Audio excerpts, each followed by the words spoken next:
ada 600 ex-WNI yang telah bergabung sama ISIS ingin pulang ke Indonesia.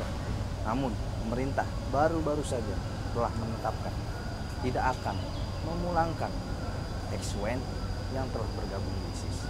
Memang ada beberapa pendapat bahwa kita harus juga memberikan kesempatan kepada ex-WNI untuk kembali ke Indonesia. Tapi kita juga harus memperhatikan seluruh dampak-dampak yang akan ditimbulkan dari kepulangan WNI yang sudah bergabung pada ISIS. Pemerintah harus segera menyelesaikan soal status kewarganegaraan mereka atau mencari data yang valid apakah memang WNI tersebut masih sebagai warga negara Indonesia. Jika memang masih sebagai warga negara Indonesia, pemerintah wajib hadir.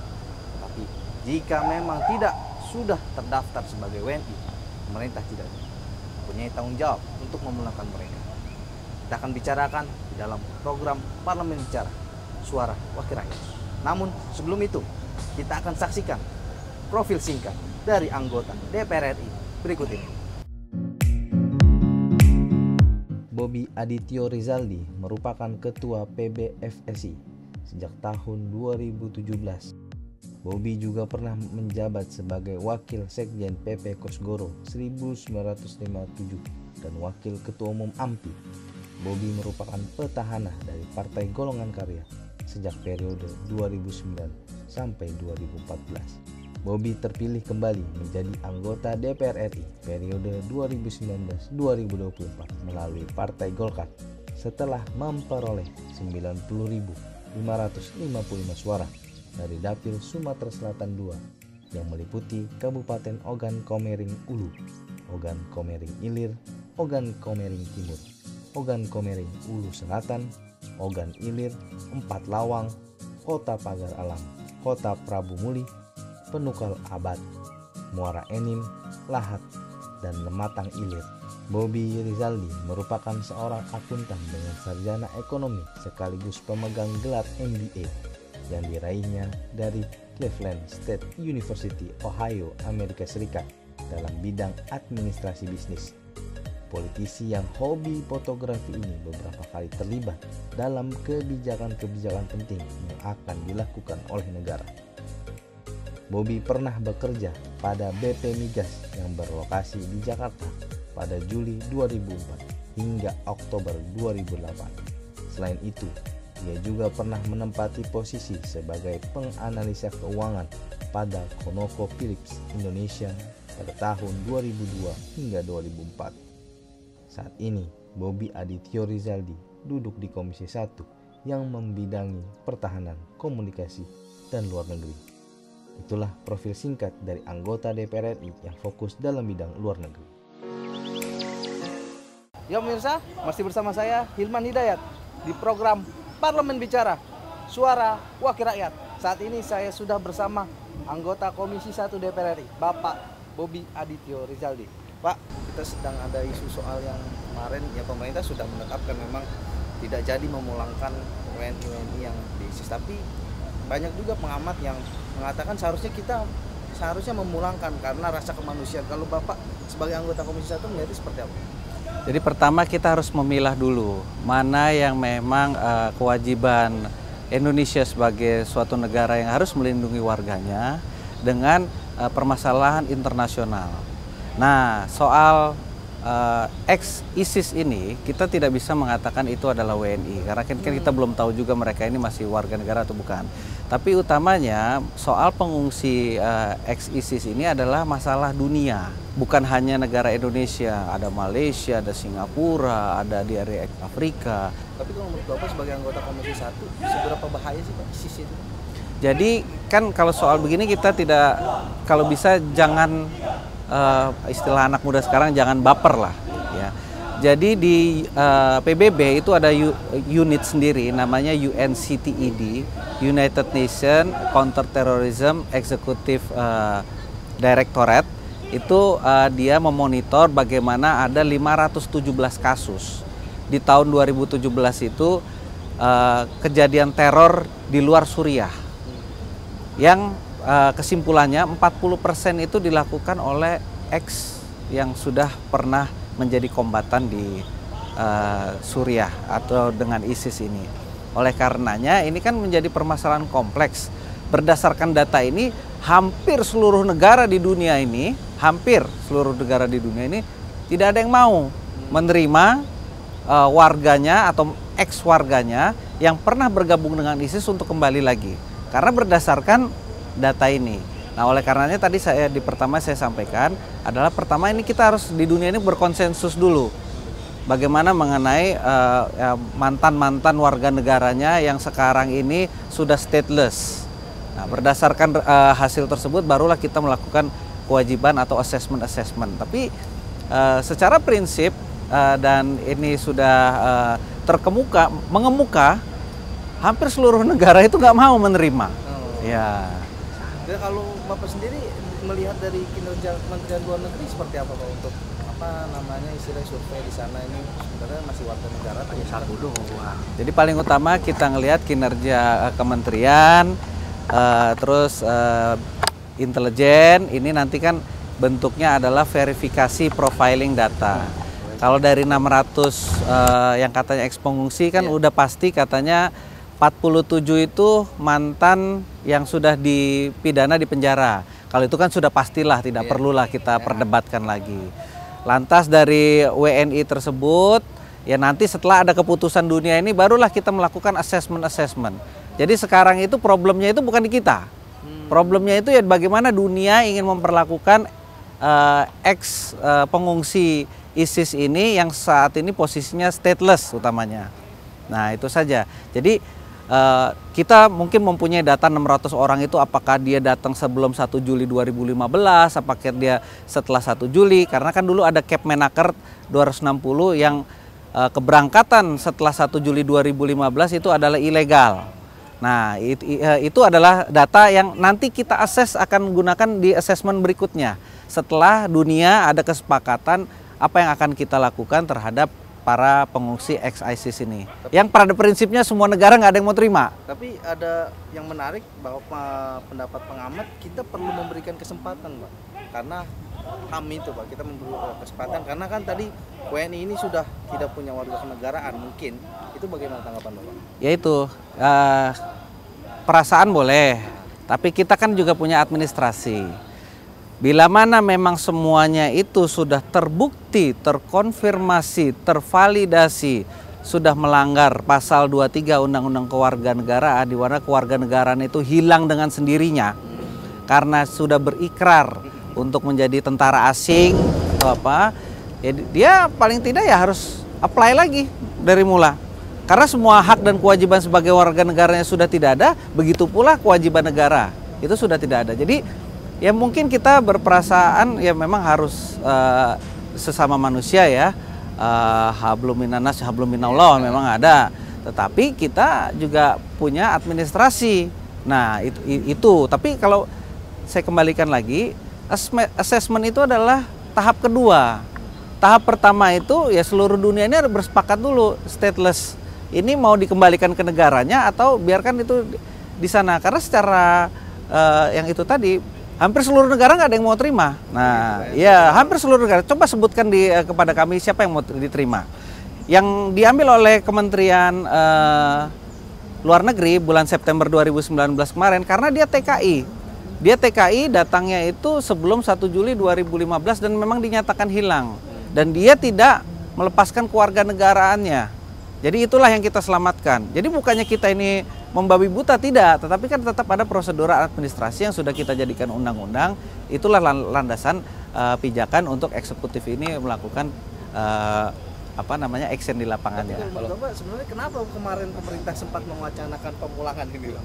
Saya rasa enggak, itu kan mungkin saya rasa doorstop. Kalau intinya begini, kalau memang dia masih WNI itu pasti harus kita ada kewajiban. Kenapa? Bukan undang-undang aja. Ada undang-undang dasarnya, ada konstitusinya. Tapi kan kalau misalkan sudah di profiling semuanya ini ternyata memang sudah tidak WNI, ya kenapa pusing gitu. Ya pemirsa, tetap bersama-sama di program Parlemen Bicara Suara Wakil Rakyat.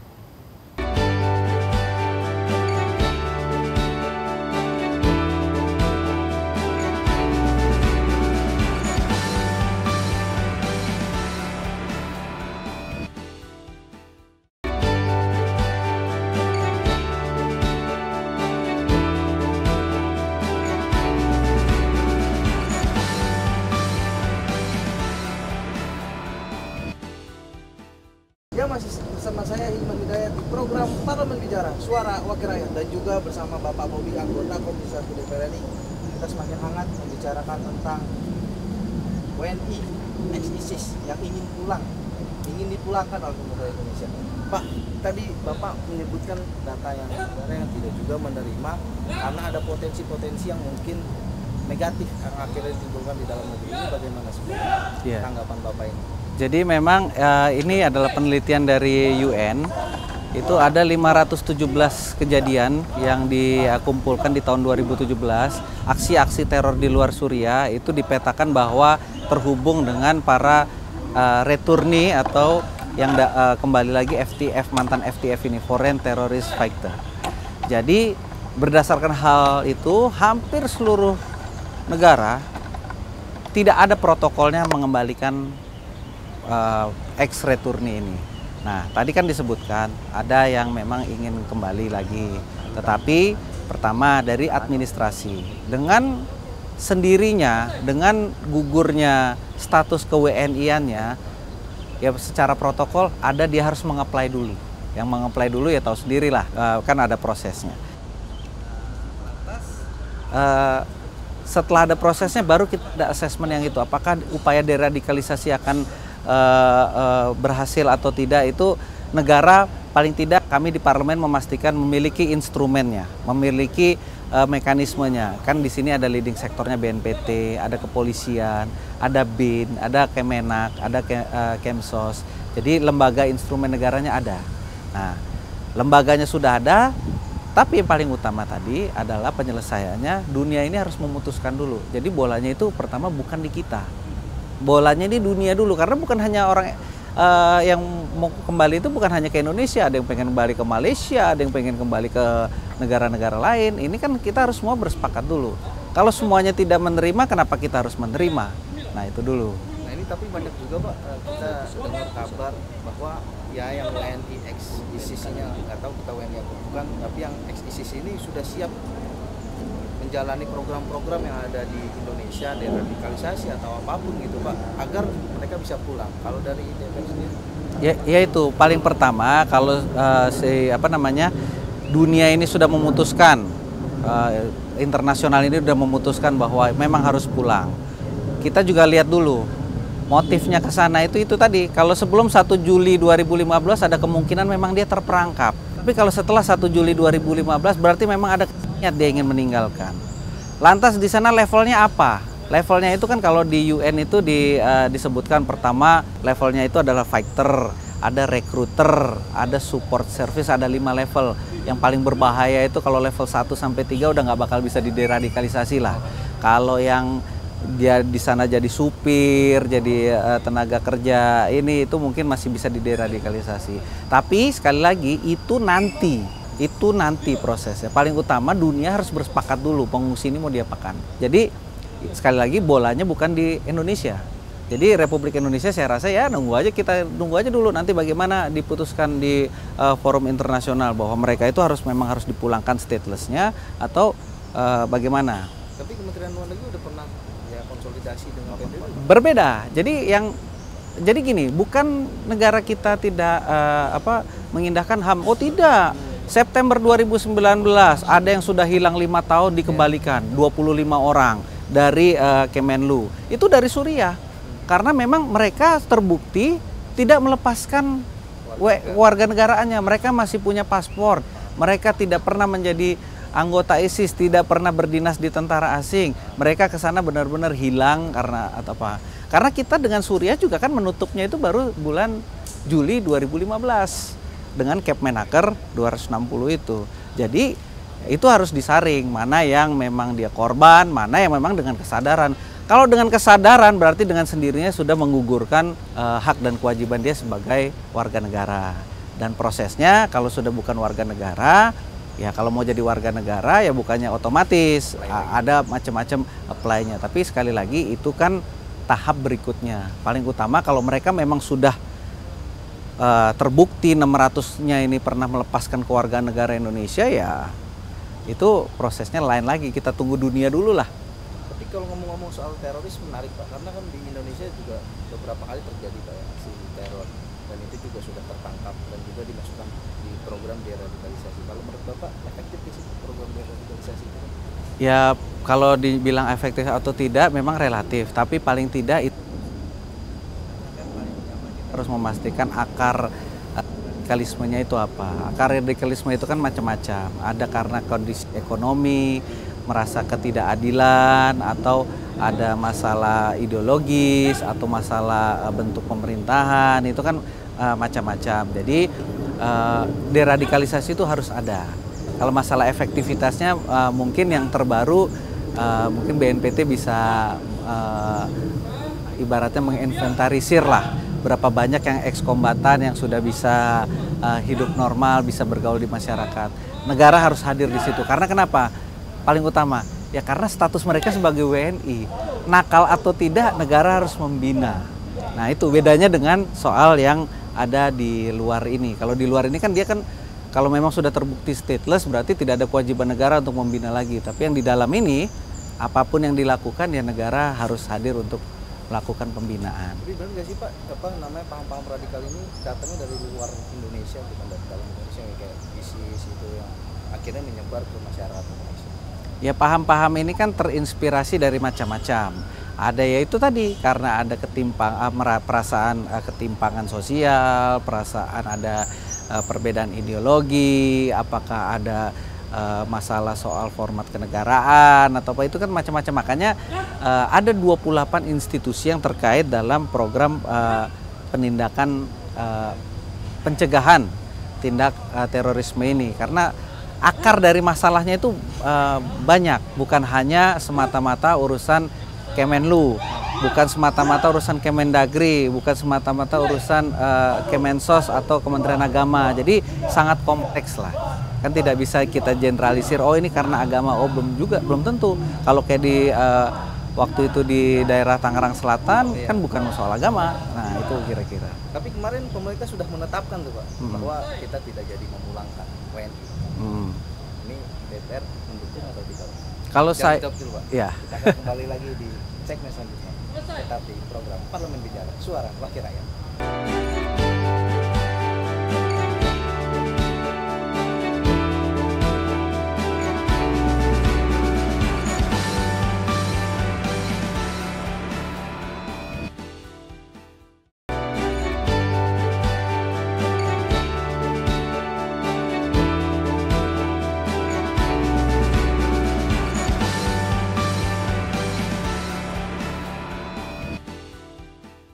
Ya pemirsa, masih bersama saya Hilman Hidayat di program Parlemen Bicara, Suara Wakil Rakyat. Pak, tadi kita juga sudah sangat membicarakan tentang WNI ex-ISIS yang ingin pulang. Nah, pemerintah sudah menetapkan, sudah mengambil sikap bahwa kita tidak jadi memulangkan atau tidak ingin memulangkan WNI yang sudah masuk dalam ISIS. Nah, DPR sendiri bagaimana nih Pak? Mengambil sikap juga terhadap sikap yang sudah ditetapkan pemerintah ini. Jadi utamanya kata kuncinya itu adalah apakah mereka itu WNI atau ex-WNI. Kalau dibilang ex-WNI ISIS ya tidak kewajiban negara untuk memulangkannya.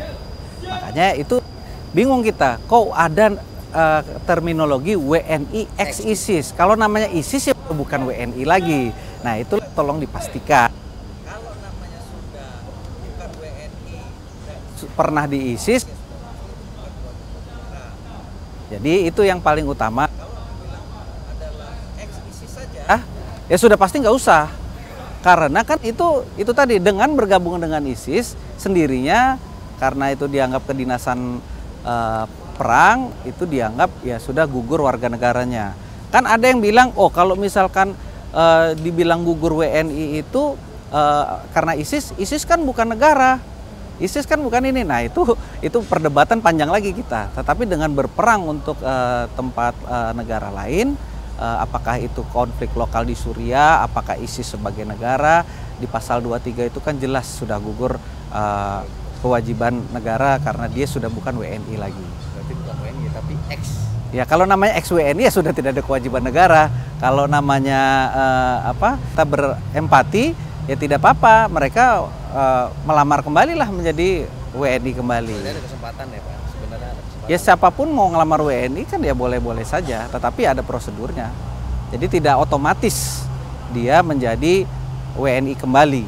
Tapi secara garis besar DPR mendukung sikap pemerintah kemarin. Saya sangat mendukung karena ya kita ini kan warganya juga ada banyak lah. Jadi kalau misalkan mereka sudah pernah terbukti meninggalkan kewarganegaraannya, apalagi untuk bersumpah setia untuk negara lain dan berperang, menyerahkan jiwa raganya di sana, ya saya rasa tidak perlu lagi lah. Pak, mungkin terakhir harapan Bapak terhadap pemerintah dan juga pesan-pesan kepada masyarakat ya agar memang di lingkungan kita juga saling menjaga Pak, agar memang aksi terorisme ini tidak kembali terjadi di Indonesia. Ya, pertama dalam soal WNI ex-WNI ISIS ini, saya berharap kita juga tidak ingin ada korban. Jangan sampai ini digeneralisir semuanya itu kewarganegaranya udah stateless. Tahu-tahu nanti ada yang seperti yang bulan September 2019 ternyata dia masih menjadi TKI hanya tersesat. Jadi paling utama pemerintah memiliki data yang valid mengenai 600-an orang ini dulu. Jangan sampai ada salah eksekusi, itu yang pertama. Yang kedua, ya marilah kita sama-sama menjaga istilahnya kepada seluruh masyarakat juga agar istilahnya selalu waspada, jangan sampai ada yang terpapar paham radikal, itu ada di tengah-tengah kehidupan kita. Kalau memahami ideologi itu sebagai kajian akademik, wacana diskusi itu tidak masalah. Tetapi semua hal yang mengarah kepada anarkisme itu yang tidak boleh. Ini yang terorisme itu kan ya radikal boleh saja dalam konteks diskusi akademik nggak apa-apa. Tapi jangan sampai itu menjadi dalam konteks ujungnya aksi anarkis. Jadi itulah. Jadi partisipasi ini bukan hanya kewajiban negara, tetapi perlu partisipasi dari masyarakat juga. Untuk kejelasan status itu Pak sebelumnya. Ya, data yang paling valid itu supaya ini jangan jadi polemik-polemik. Jadi semuanya benar. Kalau masih WNI negara harus hadir. Bukan WNI negara tidak perlu hadir. Jadi dua-duanya ini benar. Tinggal ya dipastikan saja kumpulan yang dipermasalahkan sekarang itu sudah terdata dengan benar. Ya pemirsa, itulah pembicaraan saya dengan Bapak Bobi tentang pemerintah. Paling utama adalah memastikan status kewarganegaraan dari 600 orang yang katanya sudah tidak lagi di ISIS. Tetapi juga itu juga nanti ada proses-proses ketika memang mereka ingin dipulangkan atau ingin pulang ke Indonesia. Banyak proses yang harus dilalui. Tapi pemerintah juga harus memperhatikan tentang konsolidasi atau keputusan yang ada di Indonesia. Jangan sampai keputusan yang diambil oleh Indonesia ini membahayakan bagi masyarakat di sekitar Indonesia. Mungkin itu saja pemirsa. Sampai jumpa di program Parlemen Bicara Suara Wakil Rakyat episode selanjutnya. Terima kasih. Terima kasih Mas Irman.